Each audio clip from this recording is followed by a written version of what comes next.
Muy buenas tardes. Esta es una presentación del ADA 1 del tema 4. Los integrantes son Castillo Escalante Mauricio Antonio, Cáceres Pérez Kevin, Q, Quiñones Gary Alejandro, Pacheco Ortegón Vianey, Moreno Manduet Said Gerardo y Sánchez Chi Emilio Antonio.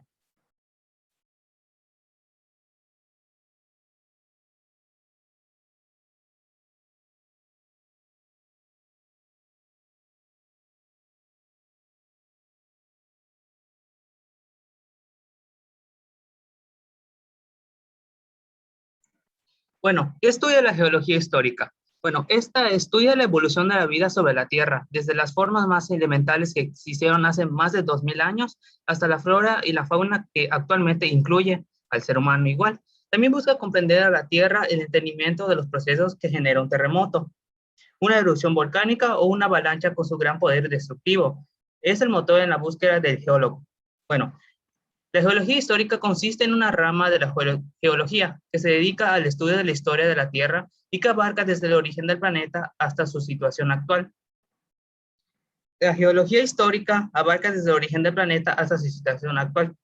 Ok. Emplea conocimientos aportados por otras ramas científicas, como puede ser la física, la química, la estratigrafía y la paleontología. Asimismo, esta se basa en el análisis integral de los acontecimientos biológicos y geológicos que han sido registrados en el material rocoso de corteza terrestre. En consecuencia, es una disciplina que estudia la evolución de la litosfera y su relación con la biosfera, la hidrosfera y la atmósfera. Bueno, ¿qué es la estratigrafía? Esta es una ciencia que estudia la superposición de capas o estratos de la Tierra en el terremoto con una afinidad arqueológica. Cada capa tiene una edad diferente y según donde encontremos un objeto, podemos establecer su antigüedad. Los seres humanos han producido una revolución estratigráfica cuando hacen su aparición en la Tierra. Cuando la modifican, le dan un carácter antrópico a esta partícula. El papel que juega esa en su momento histórico fue la introducción de la estratigrafía geológica en la arqueológica, pues produjo un cambio crucial en el pensamiento arqueológico que comenzó a tener un cuerpo científico. ¿Qué es una fase o estrato? Es un fenómeno geológico que se produce por sedimentación de fragmentos provenientes de diversos tipos de rocas. Los sedimentos al acumularse a lo largo del tiempo forman capas horizontales superpuestas. A la franja más antigua se le conoce como base, mientras que a la más reciente se le denomina techo. El estrato queda delimitado por dos superficies de estratificación, una inferior, denominada muro, que es donde se inicia la sedimentación, y una superficie superior, denominada techo, que es donde finaliza el proceso de sedimentación. El espesor de un estrato o potencia de un estrato define como la distancia entre la superficie de estratificación medida de forma perpendicular al estrato, es decir, la distancia que separa el techo del muro.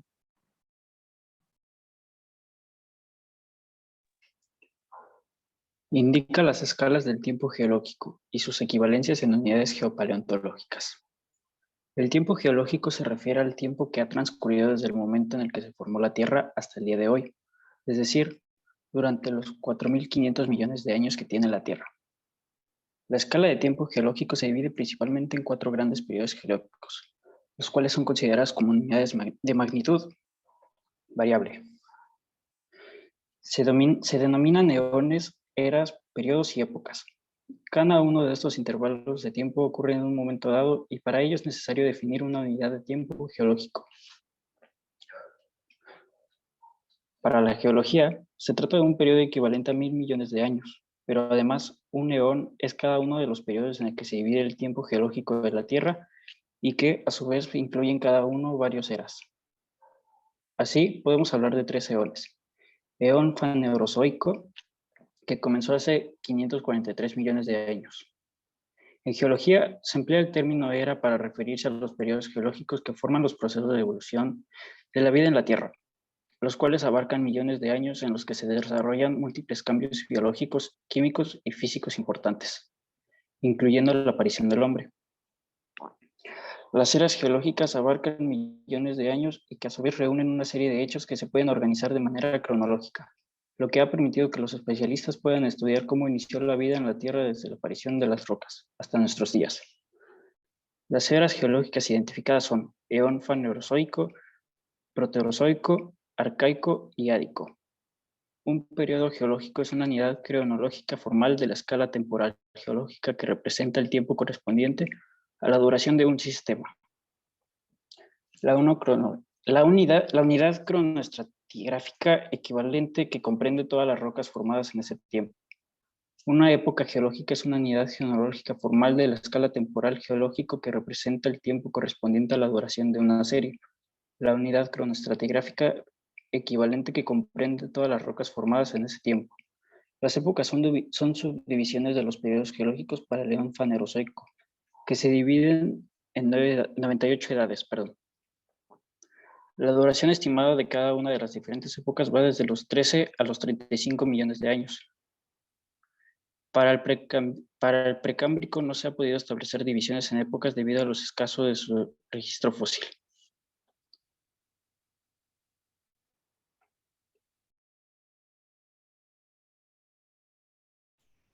¿Qué explica la teoría de la tectónica de placas y la teoría de la deriva continental?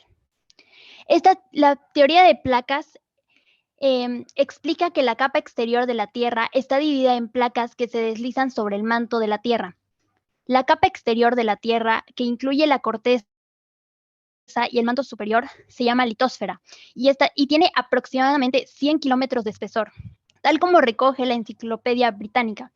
Debajo de la litosfera se encuentra la astenosfera, una capa que se mantiene maleable debido al calor en las profundidades de la Tierra. Además, también lubrica la parte inferior de las placas tectónicas de la Tierra, lo que favorece que la litosfera se mueva. Y la teoría de la deriva continental, junto con la expansión del fondo oceánico, quedaron incluidas en la teoría de la tectónica de placas, nacida en los 1960 a partir de investigaciones de Robert Diest, Bruce C. Hisen, Mary Tarp, Harry Hess, Maurice Ewing, Tuso Wilson y otros. Según esta teoría, el fenómeno del desplazamiento sucede desde hace miles de millones de años, gracias a la convección global en el manto, de la que depende que la litosfera sea reconfigurada y desplazada permanentemente. Se trata, en este caso, de una explicación consistente en términos físicos que, aunque difiere radicalmente acerca del mecanismo del desplazamiento continental, es igualmente una teoría movilista que permitió superar las viejas interpretaciones fijistas de la orogénesis y de la formación de los continentes y océanos. Por esto, Wiener es considerado con toda justicia su precursor y por el mismo motivo ambas teorías en ocasiones son erróneamente consideradas una sola.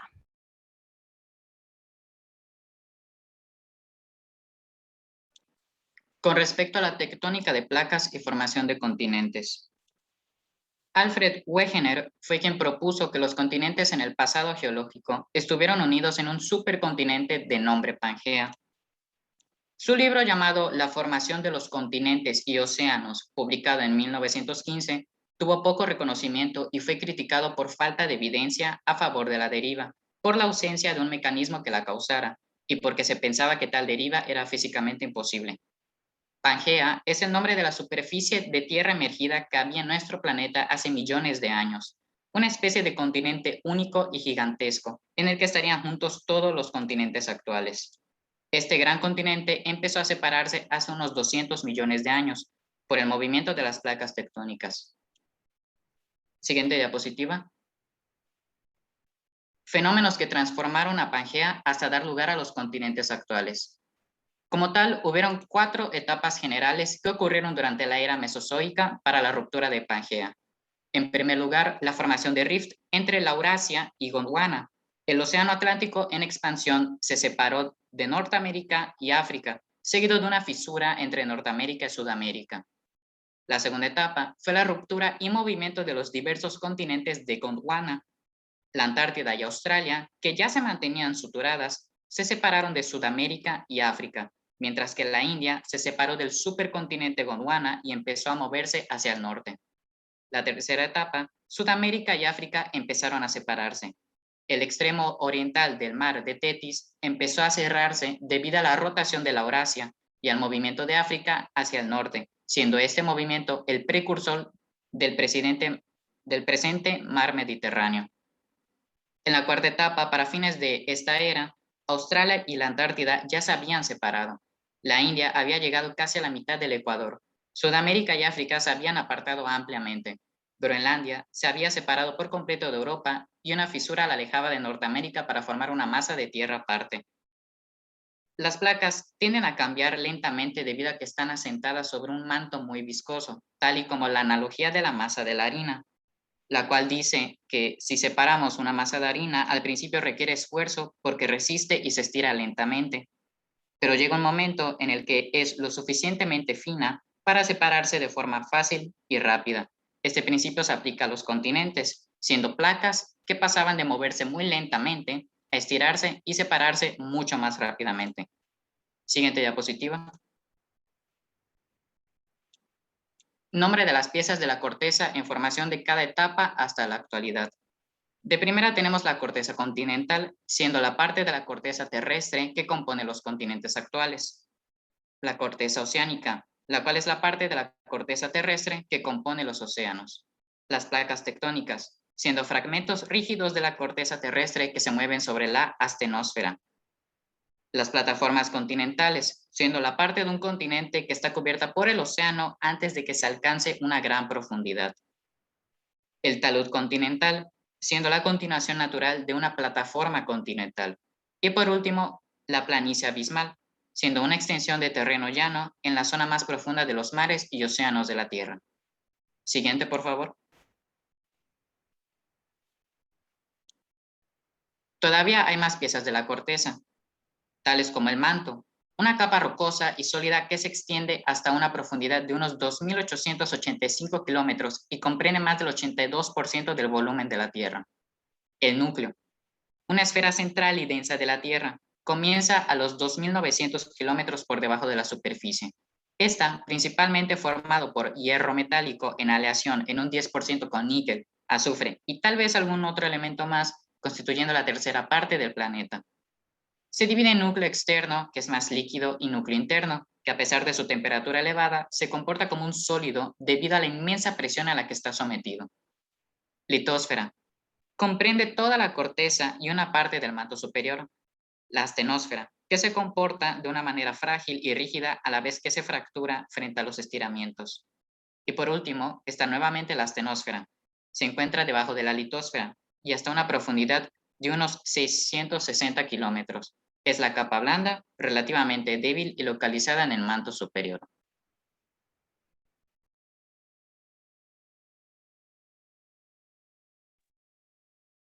Pangea fue el gran supercontinente que existió al final de la era paleozoica y comienzos de la era mesozoica, que agrupa la mayor parte de las tierras sumergidas del planeta. La formación de los continentes se formaron por el movimiento de las placas tectónicas, que fue hace unos 335 millones de años, que se unieron todos los continentes anteriores en uno solo.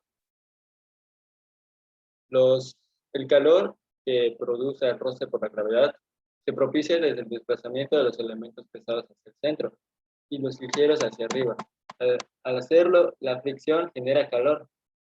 Luego, al enfriarse, el núcleo incrementa su tamaño. Un fenómeno similar ocurre por enfriamiento del agua, que al hacerlo desprende calor. La historia geológica de la Tierra. Bueno, desde su formación hasta hoy, el planeta Tierra ha experimentado muchos cambios. Esta es historia dividida en eras geológicas, como dijo mi compañero Mauricio. Las primeras etapas desde que empezó la solidificación de la masa hasta la aparición de la corteza permanente. No dejaron mucha evidencia a su paso, ya que las rocas que se iban generando se volvían a fundir o simplemente eran absorbidas o tragadas por una nueva erupción. Estas etapas primitivas son todavía un misterio para la ciencia. Además, con el paso del tiempo, la erosión o los distintos cambios han borrado las señales, por lo que cuanto más antiguo es el periodo que se presenta a analizar, mayores dificultades vamos a encontrar para estudiar la Tierra.